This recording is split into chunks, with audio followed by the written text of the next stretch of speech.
I was 13 when I first got access to a computer. My parents bought me a Macintosh in 1984 when I was 8 years old. I was in 6th grade. I learned to code in college. Freshman year, first semester, intro to computer science. I wrote a program to play tic-tac-toe. I think it was pretty humble beginnings. I think the first program I wrote asked things like, what's your favorite color?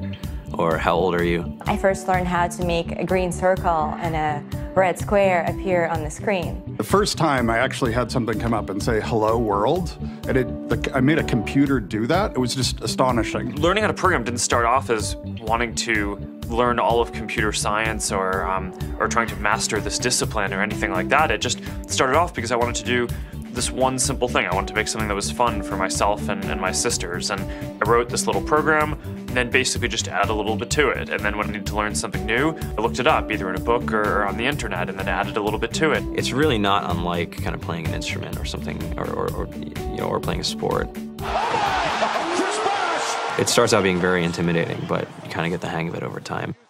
Coding is something that can be learned, and I know it can be intimidating. A lot of things are intimidating, but you know, what isn't? A lot of the coding that people do is actually fairly simple. It's more about the process of breaking down problems than sort of coming up with complicated algorithms as people traditionally think about it. You don't have to be a genius to know how to code. You need to be determined. Addition, subtraction, that's about it. You should probably know your multiplication tables. You don't have to be a genius to code. Do you have to be a genius to read? Even if you want to become a race car driver or play baseball or build a house, all of these things have been turned upside down by software. What it is, computers are everywhere. You want to work in agriculture? Do you want to work in entertainment? Do you want to work in manufacturing? It's just all over.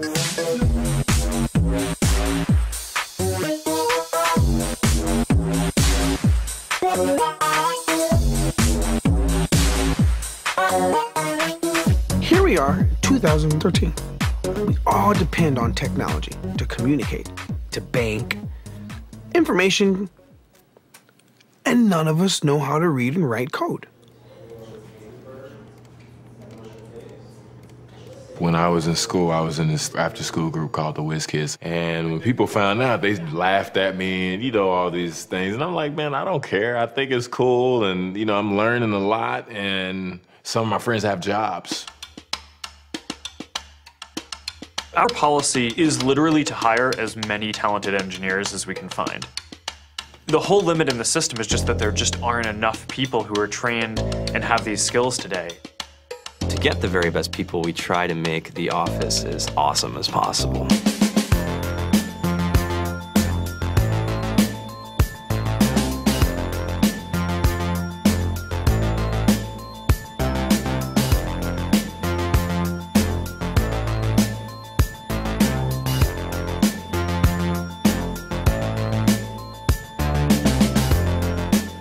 We have a fantastic chef.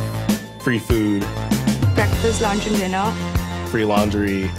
Snacks. Even places to play and video games and scooters.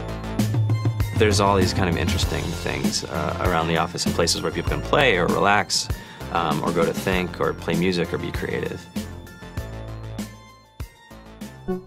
Whether you're trying to make a lot of money or whether you just want to change the world, computer programming is an incredibly empowering skill to learn. I think if someone had told me that software is really about humanity, that it's really about helping people by using computer technology, it would have changed my outlook a lot earlier. To be able to actually come up with an idea and then see it in your hands and then be able to press a button and have it be in millions of people's hands. I think we're the first generation in the world that's really ever had that kind of experience.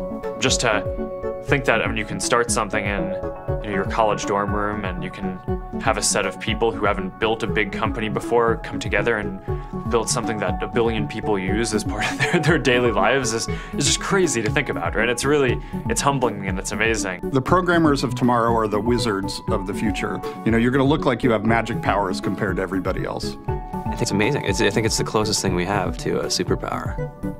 Great coders are today's rock stars. That's it.